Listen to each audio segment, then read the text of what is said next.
Hello friend, स्वागत है आपका रेलवे की पाठशाला में। हम ग्रुप डी की जो सीरीज चल रही थी उसी का सेकंड वीडियो लेके आए हैं और इसी तरह आप सपोर्ट करते रहना।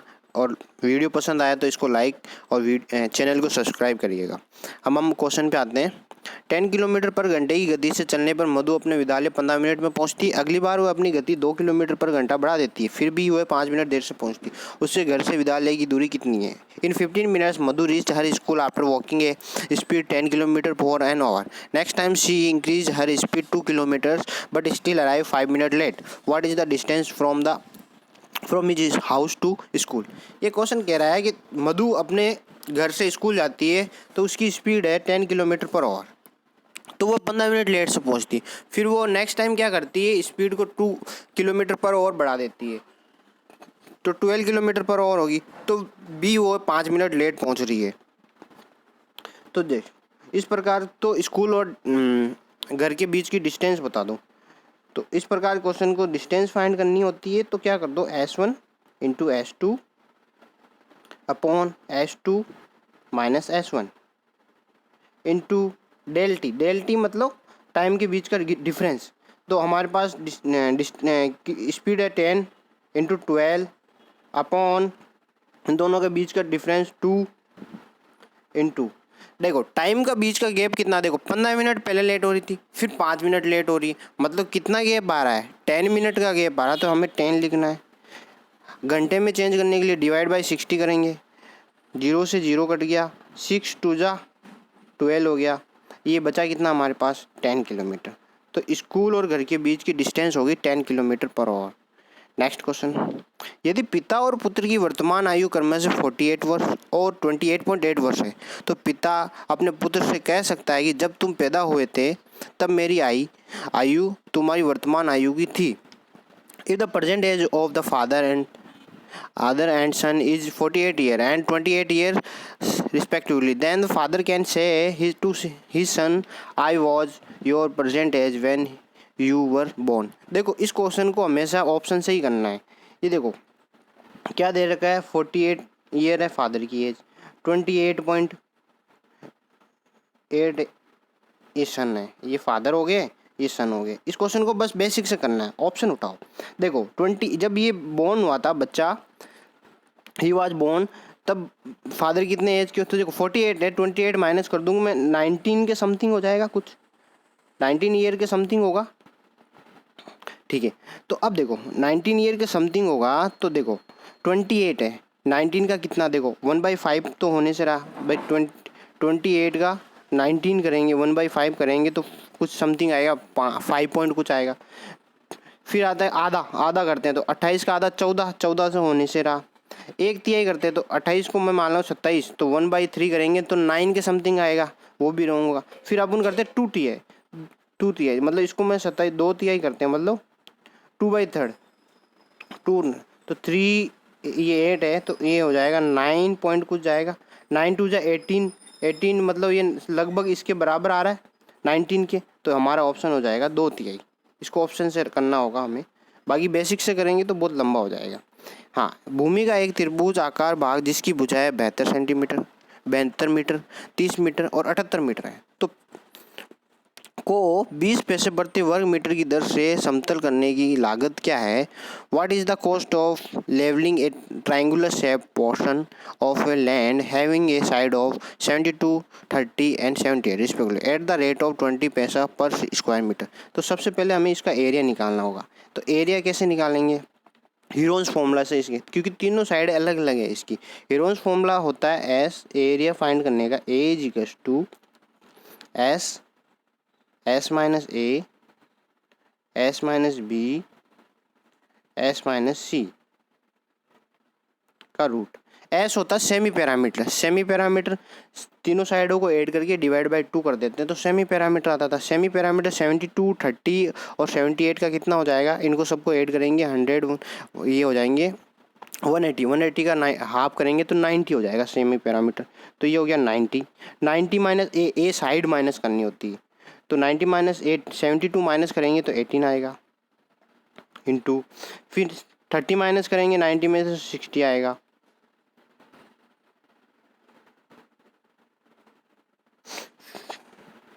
फिर अगर 78 माइनस करेंगे तो 12 आएगा।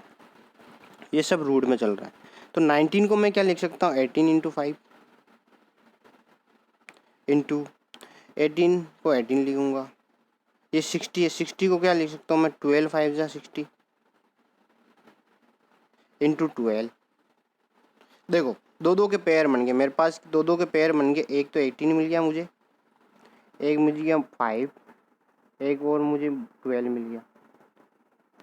तो हमारे पास हो गया 12 5 जा 60, आगे लिख दो।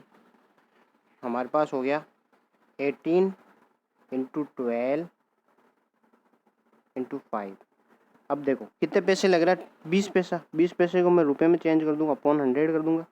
12 5 जा, 5 से 5 कैंसिल हो गया, 12 8 जा 96, 9 12 और 9 21। तो टोटल कॉस्ट कितनी आएगी, 216 रुपीज़ इसकी टोटल कॉस्ट आ जाएगी।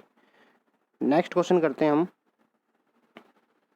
एक लंबवर्तीय शंकु है, शंकु की ऊंचाई और तिरछी ऊंचाई उसकी 24 सेंटीमीटर और 25 सेंटीमीटर। शंकु का वक्रपथ क्षेत्रफल ज्ञात कीजिए।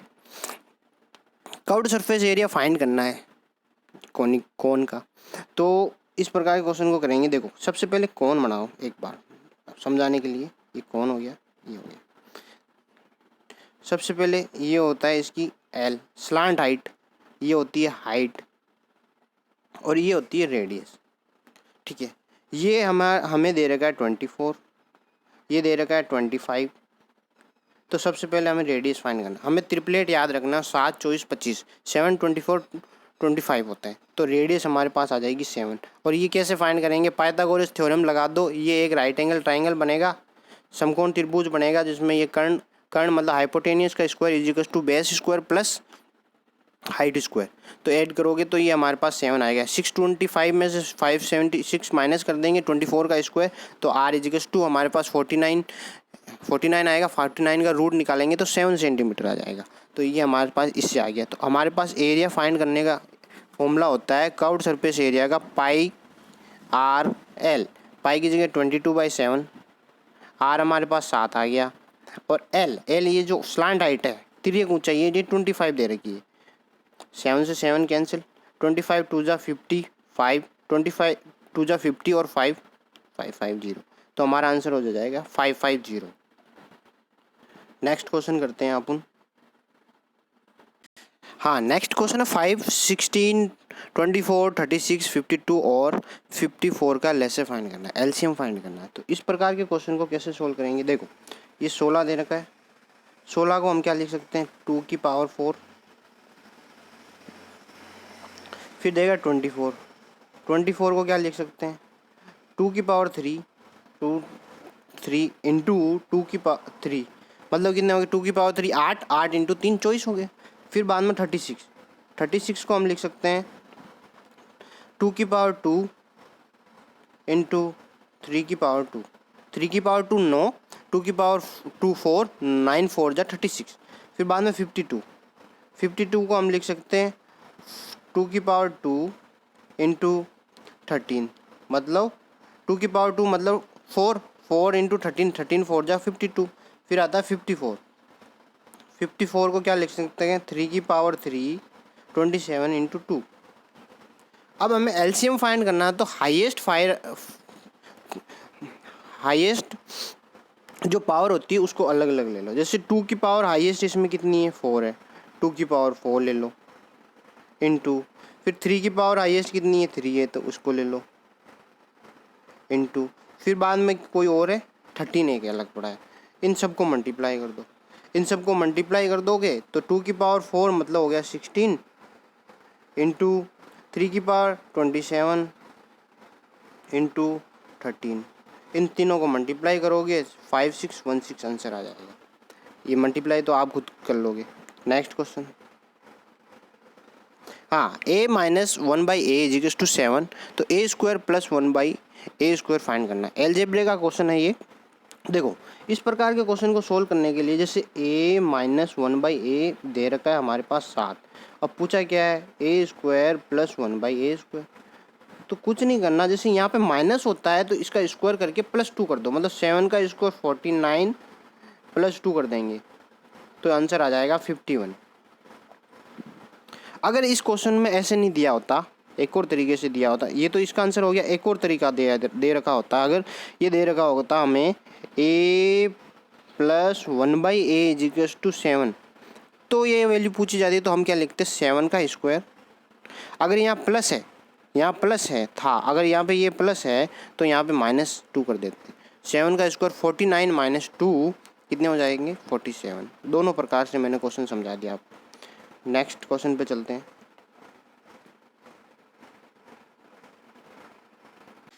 हाँ, क्वेश्चन नंबर 7 कहता है एक प्राकृत संख्या को जब 9, 10, 12 या 15 से विभाजित किया जाता है तो प्रत्येक दशा में 3 शेष बचता है। ऐसी सब संख्याओं में सबसे छोटी संख्या कौन सी होगी। ये कह रहा है कि नेचुरल नंबर है 9, 10, 12 और 15, divisible by it number is smallest number is divisible by its number and remaining always 3। हमेशा 3 हमारे पास बचेगा। तो इस प्रकार के क्वेश्चन में क्या करना है, सबसे पहले इनका एलसीएम निकालेंगे। 9, 10, 12 और 15, 9, 10, 12 और 15 का एलसीएम निकालेंगे तो आंसर आएगा 180। हमारे पास 3 रिमेनिंग बच रहा है तो हमेशा 3 उसको ऐड कर दो तो 183 इसका राइट हो जाएगा आंसर। हाँ, ये क्या कह रहा है, एक समांतर चतुर्भुज PQR किस की भुजाओं की लंबाई 8 सेंटीमीटर और 12 सेंटीमीटर है। तो 10 सेंटीमीटर एक लंबा विकर्ण है, दूसरे विकर्ण की लंबाई लगभग है। ये बोल रहा है कि एक पैरेललोग्राम है जिसकी साइड्स है 8 सेंटीमीटर एंड 12 सेंटीमीटर और उसका जो डायगोनल है 10 सेंटीमीटर लंबा है। तो सेकंड डायगोनल की लेंथ बताओ। तो कुछ नहीं करना, इस प्रकार के क्वेश्चन को D1 का स्क्वायर प्लस D2 का स्क्वायर इजिकल्स टू 2A का स्क्वायर प्लस B का स्क्वायर। A और B दोनों साइड हो गई, D1 और D2 उसके डायगोनल मतलब विकर्ण हो गए। विकर्ण एक पहला वाला विकर्ण कितना 10, 10 का स्क्वायर मतलब 100 प्लस D2 हमें पता नहीं 2। ये देखो 8 का स्क्वायर 64 प्लस 12 का स्क्वायर 144, इनको ऐड करेंगे तो 208 × 2 मतलब 416 हो जाएंगे।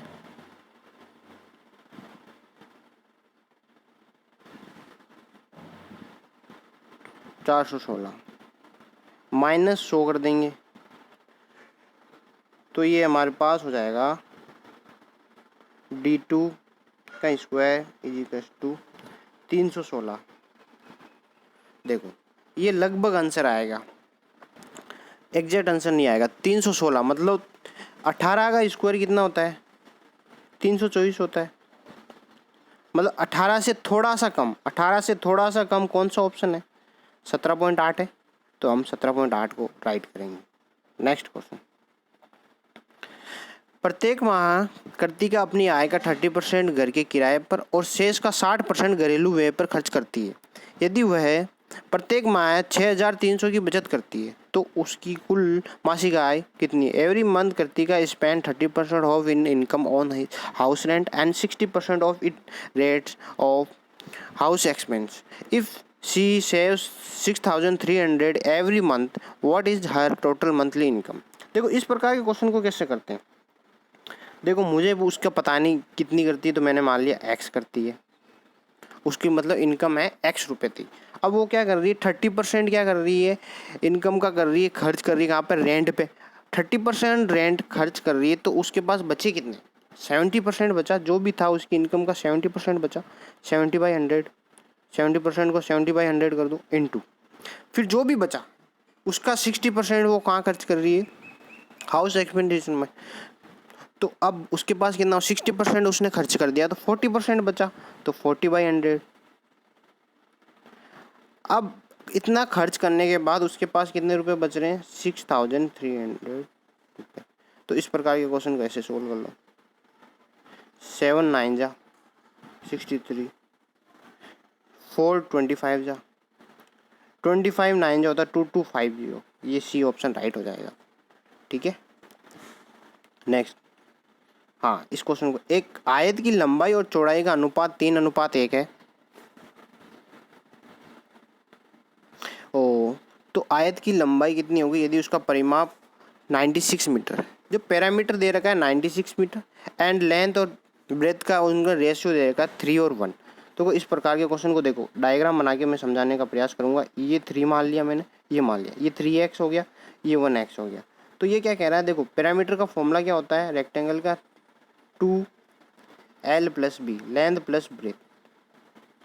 पैरामीटर देखो 96 दे रखा है, ये 2 इसके नीचे आ जाएगा, 3x + 1x 4x हो जाएगा, ये कितना हो गया 48। इससे डिवाइड करेंगे 4 से तो 1 2, मतलब x की वैल्यू हमारे पास आ गई 1 2, मतलब 12 आ गई। मतलब ये 12 है, उसकी ब्रेथ 12 है, तो उसकी लंबाई कितनी होगी 12 × 3 36 सेंटीमीटर। ठीक है, और ब्रेथ पूछा जाए तो 12 आ गई। नेक्स्ट, यदि x + y = 3, x × y = 2 है, तो x की क्यूब - y क्यूब, मतलब x की घात 3 - y की घात 3 का मान क्या होगा। ये तो हमें इसको बेसिक से करेंगे तो बहुत टाइम लग जाएगा, डायरेक्ट करना है। देखो 2 + 1 कर देंगे 3 हो गया, 2 1 जा 2, 2 × 1 करेंगे, मल्टीप्लाई करेंगे, 2 1 जा 2 हो रहा है। तो वैसे ही कर लो, 2 की पावर 3 माइनस 1 की पावर 3, 2 की पावर 3 मतलब 8 माइनस 1 की पावर 3 मतलब 1 = 7। ये डायरेक्ट आंसर सोल्व हो गया इसका। नेक्स्ट,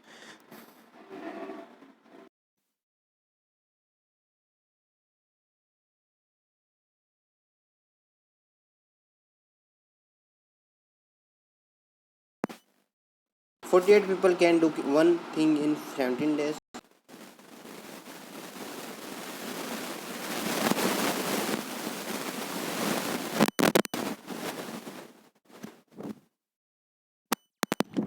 हाँ, ये कह रहा है 48 लोग किसी काम को 17 दिन में कर सकते हैं, लेकिन क्या हुआ कि 6 दिन बाद 4 काम करने वाले वर्कर छोड़ के चले गए। तो इस प्रकार का क्वेश्चन को देखो, 48 लोग थे, 48 लोग थे, दिन फाइंड करने हैं कि अब जो रिमेनिंग काम है वो कितने दिन। 48 लोग थे और 17 दिन में कर सकते थे, लेकिन क्या हुआ कि उन्होंने 4 दिन काम साथ में किया, 4 वर्कर छोड़ के चले गए 6 दिन में, तो 6 दिन काम किया। अब कितने दिन काम करना है 11 दिन में, कितना काम, कितने वर्कर रह गए 44। इसका डिवाइड कर दो, 11 4 जा 44, 4 1 जा 4, 4 2 जा 12। अब जो रिमेनिंग काम होगा वो 12 दिन में होगा। Next question,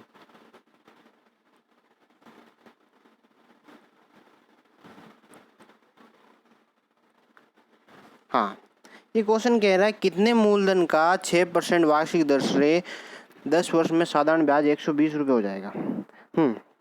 eight the rate of 6% of the principal interest in 10 year is ₹120। तो कुछ नहीं, इसका फॉर्मूला लगाओ, SI = क्या होता है, PTR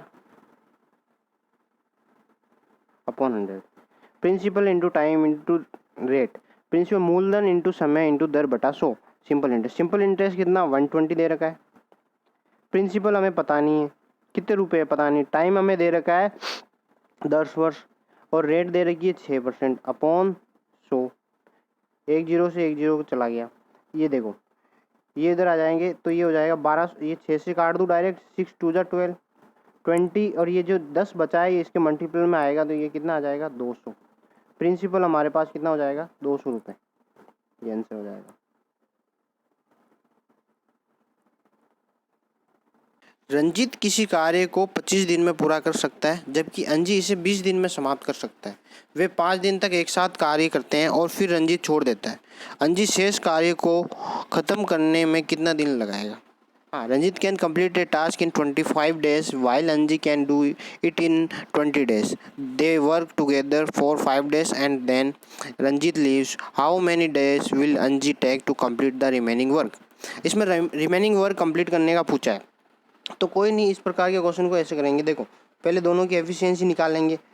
ये जो रंजी है ये 25 दिन में कर सकता है रंजीत, और ये अंजी 20 दिन में कर सकता है। तो मैं इन दोनों का एलसीएम ले लेता हूँ, 100 आएगा। ये हमें वर्क को डिनोट कर रहा है, 25 4 जा 25 जा, ये इनकी एफिशिएंसी आ गई। अब ये क्या कह रहा है कि इन्होंने 5 दिन तो साथ में काम किया, इन दोनों ने 5 दिन साथ में, मतलब दोनों मिलके कितना कर लेंगे एक दिन में 5 और 4 9 कर लेते हैं दोनों मिलके, और 5 दिन काम करते हैं। 9 दोनों मिलके एक दिन में कर सकते हैं, तो 5 दिन में कितना करेंगे 9 5 या 45 काम कर लेंगे। अब 45 तो हो गया कंप्लीट, टोटल हमें करवाना 100 में से 45 हो गया, तो रिमेनिंग वर्क कितना बचा 55। रिमेनिंग कौन कर रहे हैं, अंजी कर रही है। अंजी की एफिशिएंसी कितनी है 5, तो डिवाइड बाई 5 करेंगे तो 5 1 जा 5 1 जा। अंजी अकेले लास्ट में उस रिमेनिंग वर्क को 11 दिन में समाप्त। अगर हमें पूछा जाए तो पूरा वर्क कितने दिनों में समाप्त होगा, तो 11 दिन यहाँ लग गए, 5 दिन यहाँ लग गए, तो टोटल वर्क कंप्लीट होने में हमारे को 16 दिन लग गए। नेक्स्ट क्वेश्चन पे आते हैं। दो संख्याओं का लसे और में से 4 2 8 8 4 और 32 है। यदि एक संख्या 6 7 2 है तो दूसरी संख्या ज्ञात कीजिए। The LCM and HCF of the two numbers are 4284 and 32 respectively. If one number is 672 then the find the other number. तो इस प्रकार के क्वेश्चन को किया देखो, LCM इंटू HCF बराबर प्रोडक्ट ऑफ नंबर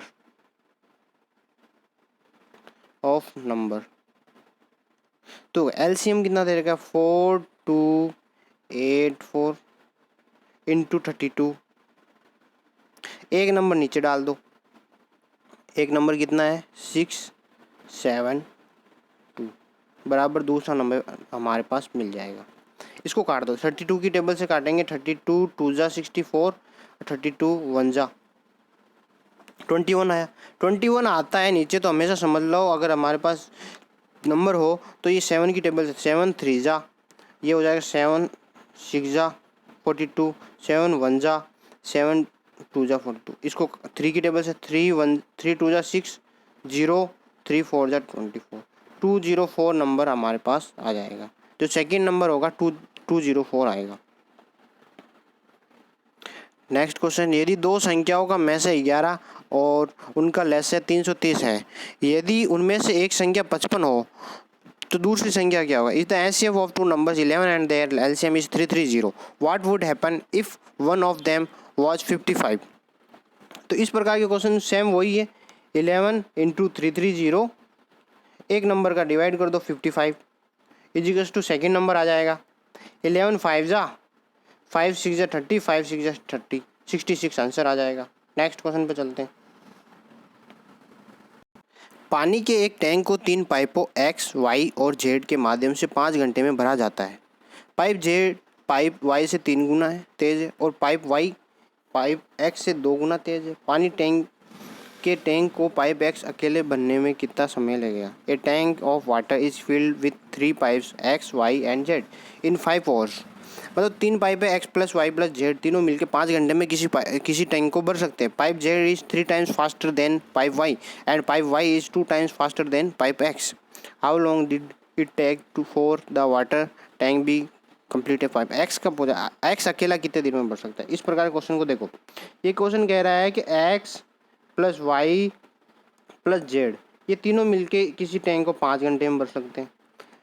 फिर Z Y और ये X, ये बोल रहा है कि X जो Y है ना X का दुगना है, उसकी एफिशिएंसी दुगनी है, और Z की एफिशिएंसी Y से 3 गुनी है। तो मतलब Y से 2 है तो 2 का 3 गुना, मतलब ये 6 हो गया। इन तीनों की एफिशिएंसी पता करनी हो तो 6 2 8 और 1 9, तीनों की एफिशिएंसी 9 हो गई। ये 5 दिन में कितना काम कर लेंगे भाई, तीनों की एफिशिएंसी 9 है तो 5 दिन तक काम कितना करेंगे 45 काम करेंगे, 9 5 जा 45। अब पूछा जाए कि X अकेला कितने दिन में करेगा। X की एफिशिएंसी 1 है, काम करवाना हमें 45 है, तो कितने दिन में करेगा 45 डेज में करेगा। अगर Y का पूछता तो 45/2 करते तो हमारे पास आता है 22.5 दिन, और वैसे Z का पूछता तो 45/6 आ जाता। ठीक है, इस प्रकार के क्वेश्चन को ऐसे सोल्व करना है। एक कक्षा के 60 विद्यार्थियों में से 29 ने गणित और 32 ने जीव विज्ञान विषय का चयन किया तथा 8 विद्यार्थियों ने इन दोनों विषयों में से किसी का भी चयन नहीं किया। कितने विद्यार्थियों ने गणित और जीव विज्ञान दोनों विषयों का चयन किया। Out of 60 student in A class 29 selected mathematics and 32 selected biology and 8 student did not choose any of this subject. How many student choose both mathematics and biology subject. ये दोनों का पूछ रहा है। तो इस प्रकार के क्वेश्चन को कैसे करेंगे हम,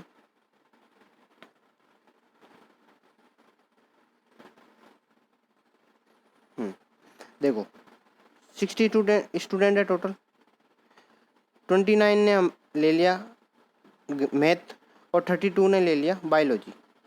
और क्या कह रहा है कि 8 स्टूडेंट दोनों में से किसी में भी भाग नहीं, 8 टोटल 60 है, 60 में से 8 दोनों में से किसी ने भाग नहीं लिया, तो दोनों में किसी ने भाग लिया, 60 में से 8 चले गए तो कितने बच गए 52।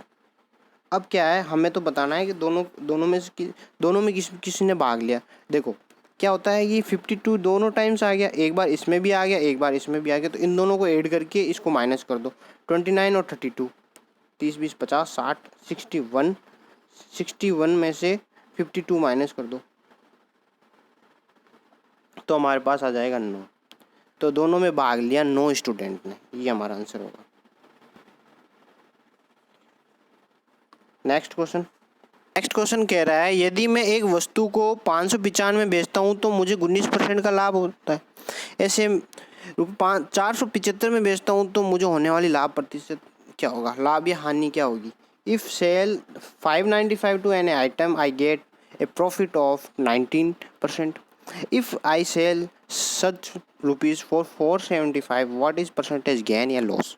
देखो 19% का प्रॉफिट हो रहा है, मतलब 119 की वैल्यू कितनी दे रखी है इसने 595, मतलब 119% हो गया। 100% तो उसका मूलधन मेन हो गया, प्लस 19 का प्रॉफिट हो रहा, तो प्लस 19 कर दिया, 100 + 19, तो इसकी वैल्यू कितनी आ जाएगी 595 अपॉन 119 करेंगे तो ये 5 टाइम चले जाएंगे, मतलब उसकी कॉस्ट वैल्यू थी 500 की वैल्यू अब बोल रहा है कि 475 में बेच दूँ मैं। 500 की चीज़ है